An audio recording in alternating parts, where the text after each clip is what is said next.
Good morning students. आप सभी का हार्दिक स्वागत और अभिनंदन है। स्टूडेंट्स, आज इस वीडियो में हम बेसिकली बात करेंगे CUET UG 2025 के सिलेबस के बारे में।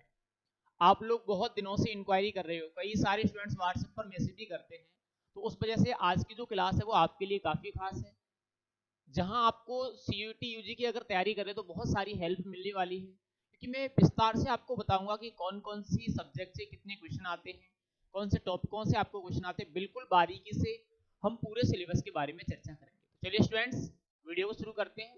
शुरू करने से पहले अगर आप हमारे चैनल पर अभी तक नए हैं तो एक बार चैनल को सब्सक्राइब कर लें और वीडियो को लाइक करें। सबसे पहले मैं आपको बता दूं कि हमारे CUET का जो सिलेबस है एग्रीकल्चर वालों का, उनमें कौन कौन से सब्जेक्ट आते हैं।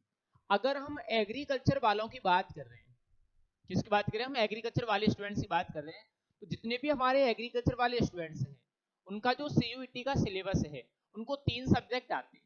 3 सब्जेक्ट कौन कौन से हैं? एक तो उनका एग्रीकल्चर है, दूसरा उनका बायोलॉजी है और तीसरा उनका केमिस्ट्री है। और हमारे जो तीनों सब्जेक्ट हैं एग्रीकल्चर, बायोलॉजी और केमिस्ट्री, तीनों के कितने कितने प्रश्न आते हैं? 50-50 प्रश्न आते हैं।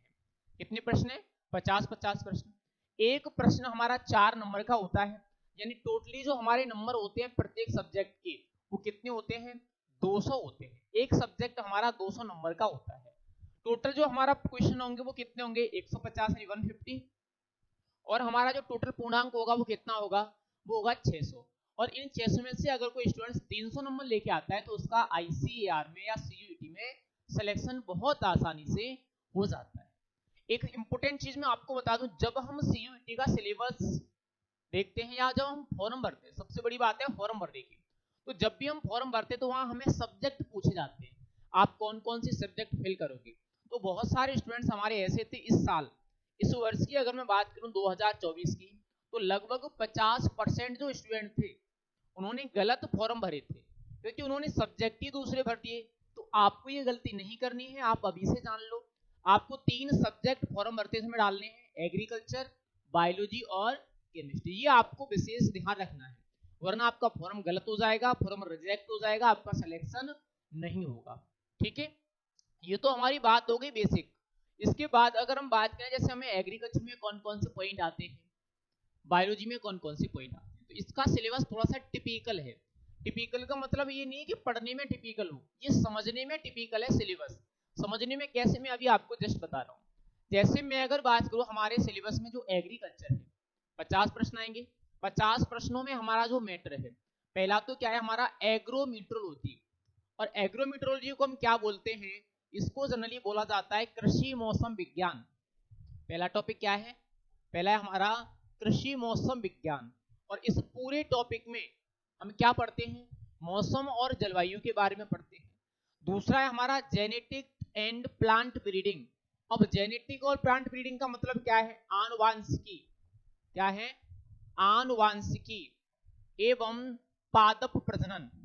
आनुवांशिकी एवं पादप प्रजनन, ये दूसरा हमारा जेनेटिक और प्लांट ब्रीडिंग। वैसे ये जो टॉपिक है ये एग्रीकल्चर का नहीं है, लेकिन सिलेबस में एग्रीकल्चर में दिया हुआ है। ये टॉपिक आपको बायोलॉजी वाला टीचर पढ़ाएगा और आप ये बायोलॉजी में पढ़ोगे। ठीक है, इसके बाद है आपका बायोकेमिस्ट्री। बायोकेमिस्ट्री का मतलब आप लोग समझते होंगे, बायोकेमिस्ट्री का मतलब है जैव रसायन। जैव रसायन में जो आपका एग्रीकल्चर केमिस्ट्री का 10वां चैप्टर है, वो पूरा का पूरा चैप्टर है आपको, जहां आप पढ़ोगे कार्बोहाइड्रेट, प्रोटीन, एंजाइम, न्यूक्लिक अम्ल, विटामिन, ये सारे जो अवयव हैं वो आप यहाँ पढ़ोगे बायोकेमिस्ट्री में। ये पूरा चैप्टर आपका जो 10वां चैप्टर है एग्रीकल्चर केमिस्ट्री का। वही अगर मैं बात करूँ, आ गए है आपका माइक्रोबायोलॉजी। माइक्रोबायोलॉजी में जो आप पढ़ोगे वो सूक्ष्म जीवों के बारे में पढ़ोगे। माइक्रोबायोलॉजी में आपको क्या पढ़ना है? जो सूक्ष्म जीव हैं उनके बारे में आपको पढ़ना है। उसके बाद में अगर बात करूँ लिवस्टॉक प्रोडक्शन, लिवस्टॉक प्रोडक्शन है आपका पशुपालन। और पशुपालन इसमें पूरा है, जहां आपको पशुपालन में पशु नस्लें भी पढ़नी है, पशु रोग भी पढ़ने हैं, पशुधन प्रबंधन भी पढ़ना है, सारी चीजें आपको यहाँ पर पढ़नी है। उसके बाद में अगर बात करूं, अगला है आपका क्रॉप प्रोडक्शन। अब क्रॉप प्रोडक्शन क्या है? फसल उत्पादन। जो आपकी 12th में 31 या 32 फसलें दे रखी हैं वो आपकी फसलें यहाँ। अगला टॉपिक क्या है अपना? फसल उत्पादन। उसके बाद है आपका हॉर्टिकल्चर। और हॉर्टिकल्चर में जो उद्यान विज्ञान है आपकी वो पूरी है, जो आप जेट में, सुपरवाइजर में या अन्य एग्जामों में हॉर्टिकल्चर पढ़ते हो। हॉर्टिकल्चर में पूरा सिलेबस है आपका। जैसे मैं अगर बात करूं, उद्यान लगाने की विधियां हैं, उद्यान स्थापना है, नर्सरी है, पादप प्रजनन है, अफलन है, परिरक्षण है, पादप हार्मोन से है, सब्जियां हैं, फल हैं, पुष्प हैं, औषधि हैं, वो सारी चीजें आपको हॉर्टिकल्चर के अंदर पढ़नी है। तो ये आपका हो गया पूरा एग्रीकल्चर का सिलेबस। आप इस टॉपिक को अलग कर दो और एक इस टॉपिक को अलग कर दो। ये दोनों बायोलॉजी के टॉपिक हैं, जो बायोलॉजी वाला टीचर आपको रीड कराएगा। बाकी ये टॉपिक जो है पूरे एग्रीकल्चर के, एक तो एग्रोक्लाइमेटोलॉजी, एक बायोकेमिस्ट्री, एक लिवस्टॉक प्रोडक्शन, क्रॉप प्रोडक्शन और एक आपका हॉर्टिकल्चर। ये पूरे आपके एग्रीकल्चर के पॉइंट हैं जो आपको CUET 2025 के एग्जाम में पूछे जाएंगे। अब हम थोड़ी बात करते हैं केमिस्ट्री के बारे में, केमिस्ट्री और बायोलॉजी कि वहां हमें कौन कौन से पॉइंट एग्जाम में पूछे जाएंगे। सबसे पहले हम बात कर रहे हैं अब बायोलॉजी के बारे में कि बायोलॉजी के कौन कौन से सब्जेक्ट हैं जो हमें एग्जाम में आते हैं। तो बायोलॉजी वैसे आपको कम दिख रही है, बायोलॉजी के टॉपिक यहाँ कम दिख रहे हैं, लेकिन काफी सारे टॉपिक है बायोलॉजी के भी। जैसे मैं अगर बात करूं, सबसे पहले रिप्रोडक्शन। अब रिप्रोडक्शन का मतलब क्या है? रिप्रोडक्शन का मतलब है यहाँ जनन। पहला टॉपिक क्या है आपका? जनन है। उसके बाद में अगर बात करूं, जेनेटिक्स एंड एवोल्यूशन। जेनेटिक्स जो एग्रीकल्चर में थी वही है, लेकिन यहाँ इवोल्यूशन शब्द अलग जुड़ गया। इवोल्यूशन का मतलब क्या है? विकास। इवोल्यूशन का मतलब क्या है? विकास। जेनेटिक का मतलब वही है आनुवांशिकी, जो हमने एग्रीकल्चर में देखा था अभी। बाकी इवोल्यूशन का मतलब क्या है? विकास है। नेक्स्ट में अगर बात करूं, biology and human welfare. Biology and human welfare का मतलब है जीव विज्ञान और मानव विकास, मानव कल्याण। क्या है? जीव विज्ञान व मानव कल्याण। यानी यहां आपको क्या करना है, यहां जो मानव कल्याण में जो भी बायोलॉजी का महत्व वो पढ़ना है। बेसिकली मैं आपको बता दूं, जो हमने माइक्रो बायोलॉजी टॉपिक एग्रीकल्चर में अभी देखा था, एग्रीकल्चर में जो मैंने एक टॉपिक बताया था माइक्रो बायोलॉजी, वो पूरा का पूरा टॉपिक आपका इसमें आ जाता है। ठीक है, तो पूरा टॉपिक आपका यहाँ मर्ज हो गया और जेनेटिक्स वाला आपका यहाँ मर्ज हो गया। फिर नेक्स्ट है आपका बायोटेक्नोलॉजी। बायोटेक्नोलॉजी मैंने बताया था ये क्या है? जैव प्रौद्योगिकी।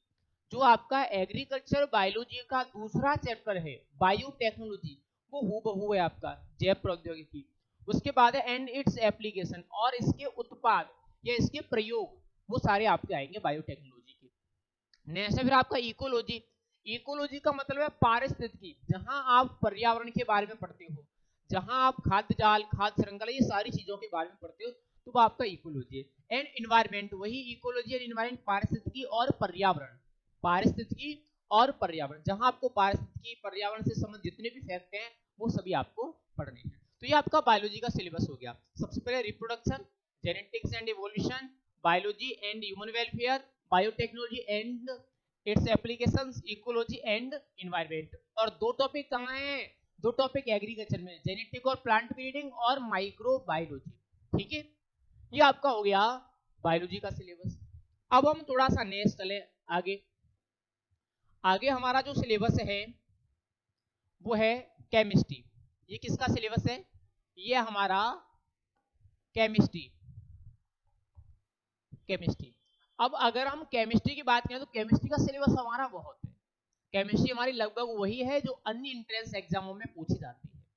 जैसे मैं अगर बात करूं, सबसे पहले सॉलिड स्टेज यानी ठोस अवस्था, उसके बाद सॉल्यूशन यानी विलयन। मैं अगर यहाँ केमिस्ट्री कहूं तो पहला टॉपिक क्या हो गया? पहला टॉपिक हमारा हो गया ठोस अवस्था, ठोस अवस्था। उसके बाद दूसरा कौन सा हो गया? विलयन। ठोस अवस्था है और विलयन है।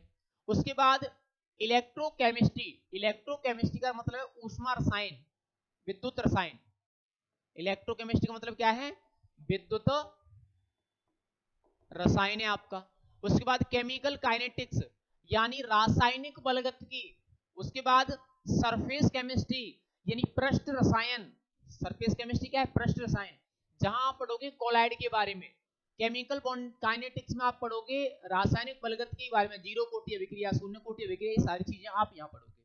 उसके बाद है आपका आइसोलेशन ऑफ एलिमेंट्स, तत्वों का निष्कर्षण।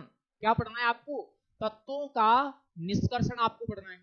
उसके बाद पी टी एवं F block element, P T और एफ ब्लॉक के तत्व पढ़ने आपको, आवर्त सारणी, पूरी आवर्त सारणी नहीं पढ़नी है। उसके बाद कोऑर्डिनेशन कंपाउंड्स आपको पढ़ने हैं। उसके बाद hello alkene and hello Erin पढ़नी है, एल्कोहल पढ़ना है, फिनॉल पढ़ना है, ईथर पढ़ना है, एल्डिहाइड पढ़ना है, कीटोन पढ़ना है, कार्बोक्सिलिक अम्ल पढ़ना है आपको। उसके बाद आपको ऑर्गेनिक कंपाउंड पढ़ने हैं जो कार्बनिक यौगिक हैं।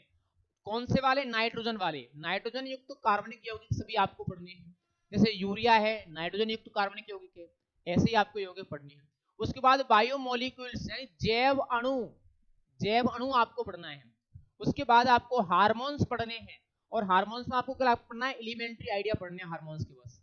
उसके बाद आपको पॉलीमर यानी बहुलक पढ़ना है। उसके बाद केमिस्ट्री इन एवरीडे लाइफ यानी दैनिक जीवन में रसायन आपको पढ़ना है। तो ये सारे पॉइंट है आपके जो आपको सीयूईटी 2025 के एग्जाम में पूछे जाएंगे।